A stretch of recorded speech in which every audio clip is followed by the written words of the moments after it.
Salam alaikum les amis, alors on se retrouve pour une nouvelle petite vidéo. Donc je monte un petit peu les changements. Voilà, ici on a les oiseaux qui ont plus de place maintenant. 3 nouvelles cages. Voilà. Ici en bas on a un couple d'arlequins. Là également. Un petit couple de ratza. Le jaune il est parti. C'était un mâle, donc j'ai été le remettre. J'ai gardé ce couple. Ici encore un couple d'arlequins. Ici j'ai un mâle major pour faire des métis. Je vais trouver une femelle encore. Bon, une simple couleur foncée on va trouver. Alors ici j'ai les petits chardots. J'ai mis ça parce qu'ils étaient dans une volière et ils sont assez peureux. Je vais essayer de vous montrer. Voilà. J'ai le mâle qui a perdu sa queue. Donc ça va repousser. Voilà. Donc, vous voyez la différence. Hein. Ici vous avez un grand mâle major. Et là, la petite femelle, le mâle va aller accrocher. Voilà. Voilà. Donc ici on a les couples. Requin. Ici je ne sais toujours pas c'est quoi. Ces trois là non plus. Ici on a un couple. Encore un couple.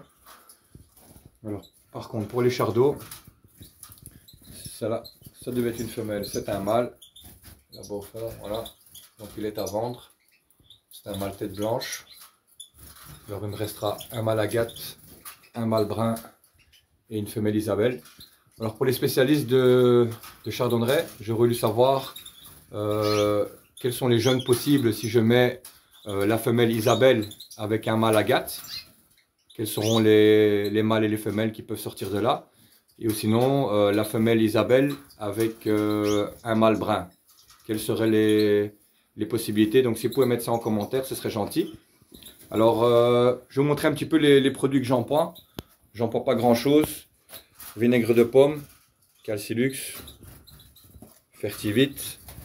Alors ça c'est de l'huile de germe de blé. Ça. Et alors le Daflor, c'est de l'ail, de l'origan et tout ça. Donc ça c'est bon. Et la toliamine. Voilà, j'emploie pas plus. C'est ce que j'emploie. Pour la pâtée, j'emploie King. C'est disponible ici en Belgique. Un sac comme ça coûte 20 euros ou je sais pas combien. Donc c'est 1 euro le kilo, c'est pas cher. Un peu plus de 20 euros je pense.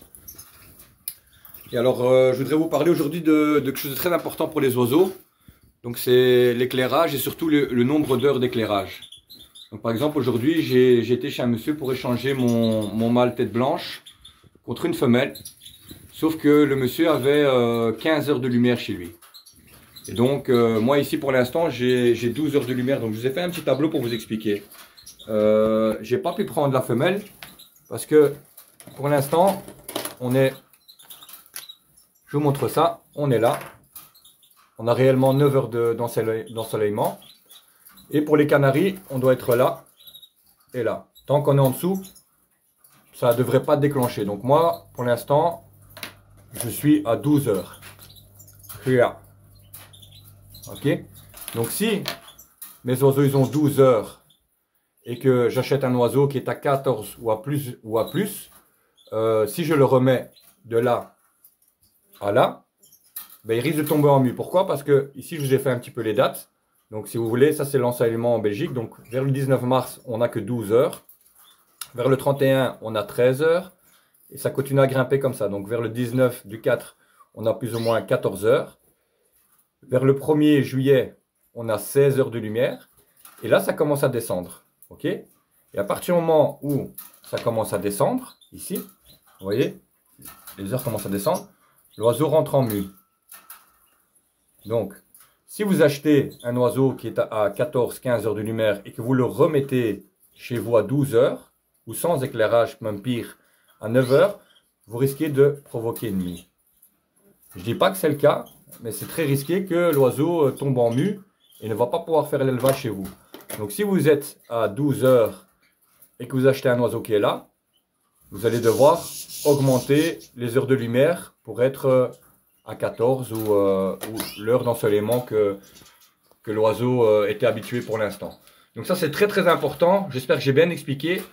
Voilà, si je me trompe, dites-le moi en commentaire, mais c'est quelque chose à pas négliger. Donc il avait plusieurs femelles de disponibles, même des petits chardons. Et j'ai rien pu prendre parce que pour l'instant c'est trop tôt pour moi. Je ne peux pas augmenter la lumière comme ça pour l'instant. Donc voilà. Et alors ici j'ai mis le PC du travail. Je vais essayer de vous montrer quelque chose. Je vais essayer de... Voilà. Donc je vais faire une petite pub pour quelqu'un ici. Voilà, c'est un espagnol. Voilà, je vous montre ça. C'est Avario JR. Vous voyez. Et donc ce qui est intéressant avec YouTube via un ordinateur, c'est que quand on regarde une vidéo, je vous montre ça, voilà, regardez la vidéo, c'est en espagnol. Vous savez cliquer ici pour avoir les sous-titres. Automatiquement ils sont dans la langue que la personne parle, mais juste à côté, vous pouvez les traduire. Vous appuyez ici, vous faites traduire et ici, traduire automatiquement, il vous propose toutes les langues. Et moi, quand je ne comprends pas bien, ben, je mets en anglais ou en français. C'est une traduction automatique. Et à ce moment-là, je comprends mieux ce qui se dit. Voilà, c'est pas une traduction top, mais on arrive quand même à comprendre l'essentiel. Donc voilà, ça c'est par exemple une chaîne que je suis. Allez voir les amis, abonnez-vous. Voilà, ici, je vous montre, c'est pas facile. Avario JR, ok? Donc voilà, ça c'est pour les traductions. Donc il y a même moyen de traduire apparemment en arabe. Je ne sais pas maintenant si ça fonctionne bien. Voilà, traduire automatiquement. Il vous propose les langues et vous avez l'arabe. Donc c'est possible de faire ça avec mes vidéos aussi, mais il faudra à ce moment-là les regarder via un PC, via un téléphone, c'est pas possible. Après la traduction, je ne sais pas si c'est bien fait. Ça, c'est à vous de voir si c'est bon ou pas. Alors, pour les gens qui créent les vidéos eux-mêmes, comme moi par exemple, il est possible d'ajouter des sous-titres soi-même. Mais c'est un gros boulot. Donc, je vous montre une autre chaîne. Voilà, je vous montre une autre chaîne. Par exemple, cette personne ici, elle a incorporé, si vous voulez, les sous-titres eux-mêmes. Donc, regardez, ça parle en espagnol, mais elle a rajouté les sous-titres. Donc, c'est un gros boulot via YouTube Studio. Et elle met les sous-titres elle-même et alors là c'est vraiment clair. Franchement là c'est le top, mais bon c'est beaucoup de boulot. En tout cas voilà les amis, vous savez vous-même traduire des vidéos d'une autre langue. Après je sais pas si c'est 100% bien fait, mais on comprend quand même mieux. Donc ici moi je vous dis voilà, ça c'est quelqu'un que je regarde de temps en temps ses vidéos. Il a des chardons, il explique, voilà, Avario JR.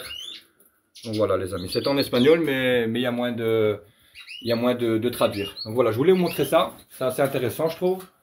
Je viens de découvrir ça il n'y a pas longtemps, ceux qui étaient au courant, ben voilà, moi j'ai découvert ça. Donc j'espère que ça vous aidera quand vous regardez des petites vidéos dans une autre langue. Et donc voilà les amis, n'oubliez pas les heures, c'est important, faites attention. Si vous achetez des oiseaux qui sont à plus d'heures de lumière que vous, que vous les diminuez chez vous, ils risquent de tomber en mue. Donc voilà les amis. Donc voilà, c'était la petite vidéo d'aujourd'hui. Je vous montre le major ici. Je l'ai séparé tout seul. Par contre, je pense pas. Je fais la mise au point, voilà. Je pense pas qu'il a compris que les mangeoires ils sont là. Donc je vais essayer de lui pendre un truc. Les petits chardons pareil, j'ai dû mettre un truc là-bas en haut à droite, à gauche pardon.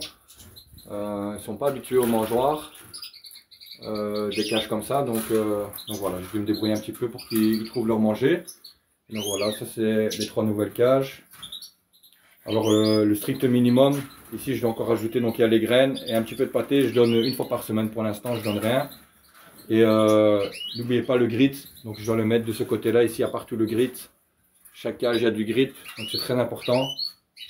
Et donc voilà. Donc voilà les amis, c'était la petite vidéo aujourd'hui. Je vous souhaite à tous un bon week-end. Voilà. N'oubliez pas pour les éleveurs de chardons, si vous savez me donner les jeunes potentiels qui seraient nés entre une femelle Isabelle et un mâle brun, ou bien une femelle Isabelle et un mâle agate. Donc voilà, me dire quelles seront la couleur des femelles et la couleur des mâles. Je pense que les mâles seront tous porteurs. Enfin, je sais pas, moi je connais pas très bien. Donc j'attends un petit peu d'aide de votre part. Et donc voilà les amis, abonnez-vous, laissez un petit like et on se retrouve à la prochaine vidéo. Ciao ciao.